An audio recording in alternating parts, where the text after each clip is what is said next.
to score a lot of goals to help my teammates and hopefully get called by the national team, which is Black Stars. And yeah.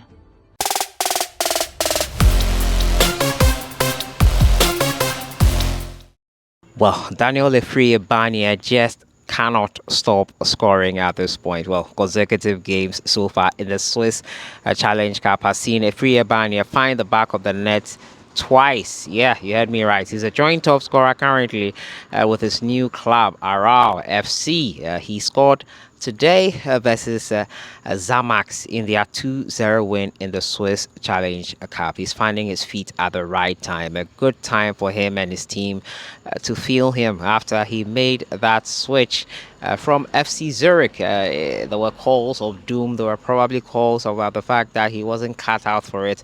Afryie Barnieh answering and proving the doubters wrong so far in 2 games in the Swiss Challenge Cup. As you can see, or you saw on your screen already here, his goals there for his side that got them all the points that they needed in the Swiss Challenge Cup. So that was Aminu Mohammed there at the start of today's video, talking about the prospect of playing for the Ghana Black Stars after joining Bechem United. Welcome back to the channel. As usual, I am your host, Sellssi. If you are doing it here with Lukman. It's been too long. Yeah, it's been a while. It's been a while. So yesterday I brought you that update on Aminu Mohammed, and clearly he's looking to revamp his career, sort of start, as people will say. Your thoughts on his move and his consequent interview where he said he wants to join the Black Stars? Well, I mean, first of all, I'm very excited to see him back playing football. I mean, he's not played competitively since 2022. So about 3 years now, he's not played for any club. We all know how his career went when he joined Manchester City. Had to spend time on loan at NAC Brother, Dordrecht, and then later Lomel SK. But then finally, he's gotten a club. I think the good thing is that he's able to realize that, I mean, coming back home is not that bad. He's just 24 years old. There is a lot ahead of him. Bechem United is actually a very good point for him to start. Very good place to start. Yeah, we all know their history of, producing some of the best young talents and then providing them with a very good platform to progress. They are a team that give young players the opportunity to play in the Premier League. He's played it before. I remember his days with West African Football Academy, WAFA. He's got the talent. He's a very good footballer. We all saw what he did during his time with the U17 team. He had it all, but then unfortunately that move to Manchester City didn't really work out. Yeah, the way, work out the way he wanted. Yeah, because if you look at even the money Manchester City paid to get him from WAFA, it should tell you that he had that potential. He's got it. He's talented, very talented. And so, like I said, it's good to see him back in the Ghana Premier League. He has to, work hard to be able to get back to that old form, because if you've not played competitively for 3 years, you would struggle a little bit. But then I've seen the videos, I've seen some of the interviews. I mean, he looks very poised. He looks very ready to get back to the Ghana Premier League and then get his career off. I've even seen Prince Tego, former Black Stars player, react to one of his photos on social media, congratulating him for coming back and then inspiring him or motivating him to get back to his best.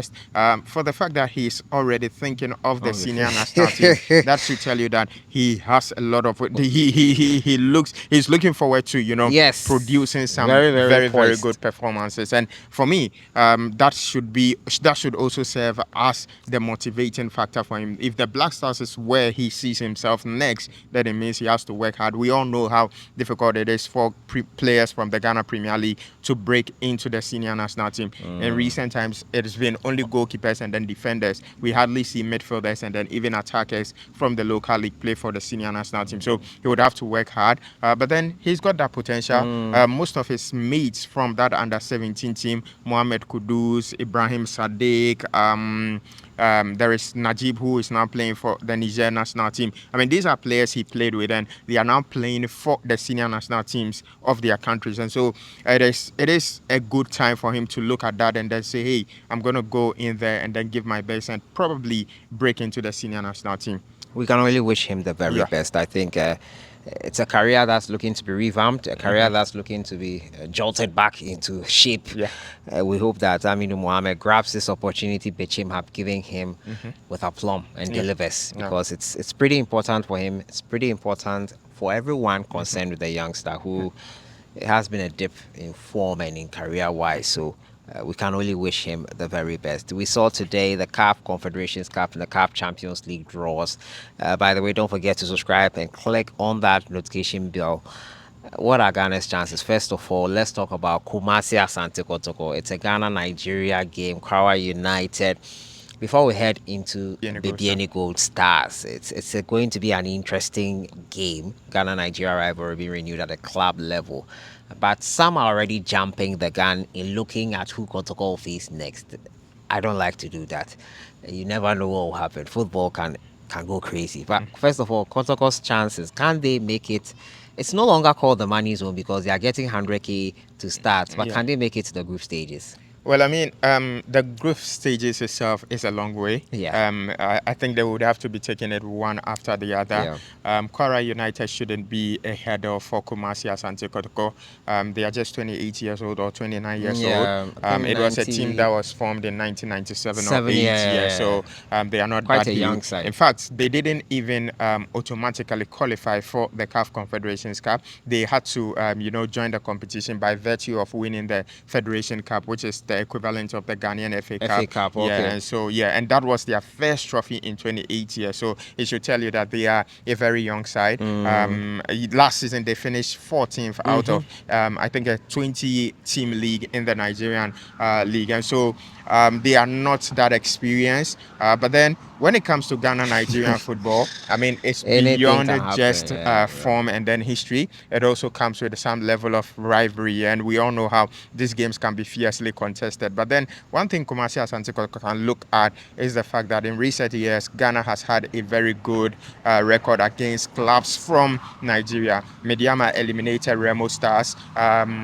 Dreams FC defeated one of their clubs during their historic run in the Confederations Cup. That got them that high ranking. Yeah, that got them that high ranking. And so for me, I think that record itself tells for itself. Kumasi Asante Kotoko are 2 times African champions. They were in the final of the Confederations Cup, the first one which they lost to to Accra House of Folk. Yeah. And so the history is there. They have some good pedigree. I don't think Aarau United should be a tough nut to crack. However, the good thing is that they are playing the first leg in Ghana, and so they would have to be able to finish off the game before the second leg. And I believe Kumasi Asante Kotoko has what it takes to beat them, because you also look at the kind of recruitment that they've done, bringing in players like Zakaria Fuseni, a very strong defender, very good player. They've brought in a striker from Guinea, Morifin Donzo. I read about his statistics. I've not seen him play yet,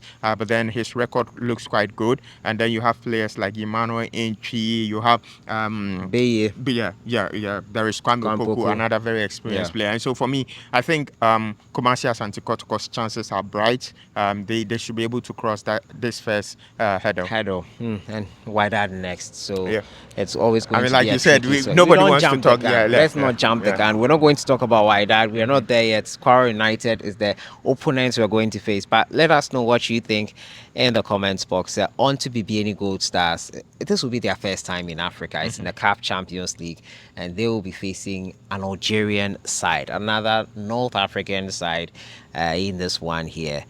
Chances? Well, I mean, our record against the North Africans has been not good. Poor, very, very bad. I remember a few years ago, Hasselfolk and then Wydad, that game ended 6-0. In fact, 6-1, please. 6-1, and that is on aggregate. Yes. And then I remember one between Hasselfolk and JS Swara. That game was played in Algeria. Hasselfolk lost poorly, and even when Dreams FC had that vintage run, it was an Algerian side. It was a North African side. It was Zamalek that ended that run. So for me, our record against the North Africans hasn't been that good. Unfortunately for BBN Gold Stars, this is their first time appearing in the competition, and they are facing and North African side. I hate to say this, I'm not a prophet of doom, but then in terms of the record itself, you look at JS Kabylie, they have a very good record in Africa. They've been contesting in this competition for so many years, and so the experience is there.